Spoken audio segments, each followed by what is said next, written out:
हरे कृष्णा। ओम नमो भगवते वासुदेवाय। भक्तों, आज हम जिस पावन दिन की कथा सुनने जा रहे हैं वो कोई साधारण तिथि नहीं है। ये वो दिव्य दिन है जिसे चैत्र मास के शुक्ल पक्ष की एकादशी के रूप में जाना जाता है, जिसे हम सब कामदा एकादशी के नाम से जानते हैं। कहते हैं इस एकादशी का व्रत ऐसा है कि यह केवल पापों को ही नहीं मिटाता, बल्कि मनुष्य की हर सच्ची मनोकामना को पूर्ण करने की शक्ति रखता है और अंत समय में बैकुंठ धाम का मार्ग भी प्रशस्त करता है।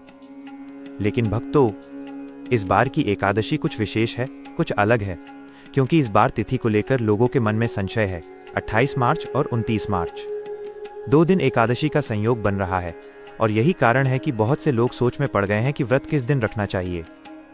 तो आइए इस पूरे रहस्य को कथा के रूप में समझते हैं।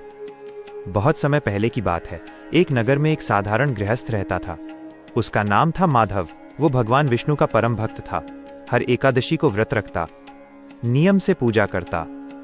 लेकिन एक बार ऐसा हुआ कि एकादशी की तिथि को लेकर वो भ्रमित हो गया। वो सोचने लगा, अगर मैंने गलत दिन व्रत रख लिया तो क्या मुझे उसका फल मिलेगा? उसके मन में चिंता बढ़ने लगी। तभी वो एक संत के पास गया और बोला, गुरुदेव, कृपा करके मुझे सही मार्ग दिखाइए। संत मुस्कुराए और बोले, वत्स, एकादशी का व्रत केवल तिथि का नहीं, श्रद्धा और नियम का होता है। लेकिन शास्त्रों के अनुसार शुद्ध एकादशी का पालन करना सबसे उत्तम होता है। फिर संत ने उसे समझाया, इस बार एकादशी तिथि 28 मार्च शनिवार को सुबह 8:47 से प्रारंभ हो रही है। उससे पहले दशमी तिथि है और 29 मार्च रविवार को सुबह 7:46 पर एकादशी समाप्त हो जाएगी। इसके बाद द्वादशी प्रारंभ होगी। माधव ध्यान से सुन रहा था। संत बोले, 28 मार्च को जो एकादशी है उसमें दशमी तिथि का प्रभाव है, इसलिए वो शुद्ध नहीं मानी जाती। लेकिन 29 मार्च रविवार को जो एकादशी है वही शास्त्रों के अनुसार श्रेष्ठ और वैष्णव एकादशी मानी जाएगी। माधव के चेहरे पर अब संतोष आ गया। लेकिन संत ने आगे कहा, इस बार एक और विशेष बात है। भद्रा काल भी रहेगा और भद्रा का वास मृत्यु लोक में होगा। इसका अर्थ यह है कि इस दौरान कोई भी नया शुभ कार्य नहीं करना चाहिए, लेकिन पूजा पाठ और व्रत करना पूर्ण रूप से शुभ होता है। माधव ने हाथ जोड़कर कहा, गुरुदेव, अब मुझे व्रत की विधि भी बताइए। संत ने धीरे धीरे समझाना शुरू किया। एकादशी का व्रत केवल भूखा रहने का नाम नहीं है, यह आत्मा को शुद्ध करने का माध्यम है। इस दिन सुबह ब्रह्म मुहूर्त में उठो, स्नान करो, स्वच्छ वस्त्र धारण करो, कोशिश करो कि पीले या सफेद रंग के कपड़े पहनो, क्योंकि ये पवित्रता और शांति का प्रतीक होते हैं। फिर अपने घर के मंदिर को साफ करो, भगवान विष्णु की मूर्ति या चित्र के सामने दीपक जलाओ, धूप लगाओ और सच्चे मन से उनका ध्यान करो। तुलसी के बिना भगवान विष्णु की पूजा अधूरी मानी जाती है, इसलिए तुलसी पत्र जरूर अर्पित करो। माधव ध्यान से हर बात अपने मन में बैठा रहा था। संत आगे बोले, इस दिन व्रत रखने वाले को अन्न का त्याग करना चाहिए। चावल, गेहूं, दाल, लहसुन, प्याज, इन सब का सेवन नहीं करना चाहिए।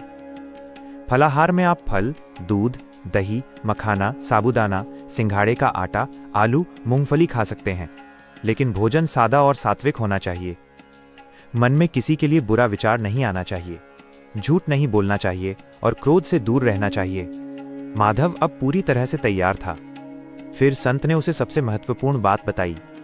व्रत का पारण बहुत ध्यान से करना चाहिए।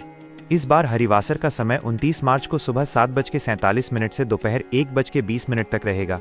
इस दौरान व्रत नहीं खोलना चाहिए। अगर तुम 29 मार्च को व्रत रखोगे तो पारण 30 मार्च को सुबह 6:20 से 7-9 के बीच करना होगा। माधव ने पूछा, पारण कैसे करें गुरुदेव? संत बोले, सबसे पहले भगवान को भोग लगाओ, फिर तुलसी पत्र और जल से व्रत खोलो, उसके बाद ही अन्न ग्रहण करो। अब माधव का मन पूरी तरह शांत था।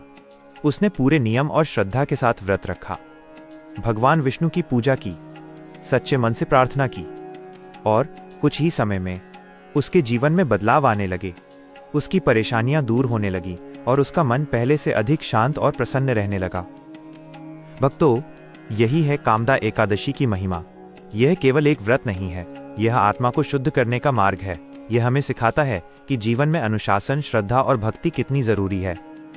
अगर आप भी सच्चे मन से इस व्रत को करेंगे तो विश्वास मानिए, भगवान विष्णु की कृपा आप पर अवश्य होगी। आपके जीवन के कष्ट दूर होंगे और आपकी हर मनोकामना पूर्ण होगी। इसी प्रार्थना के साथ हरे कृष्णा। ओम नमो भगवते वासुदेवाय।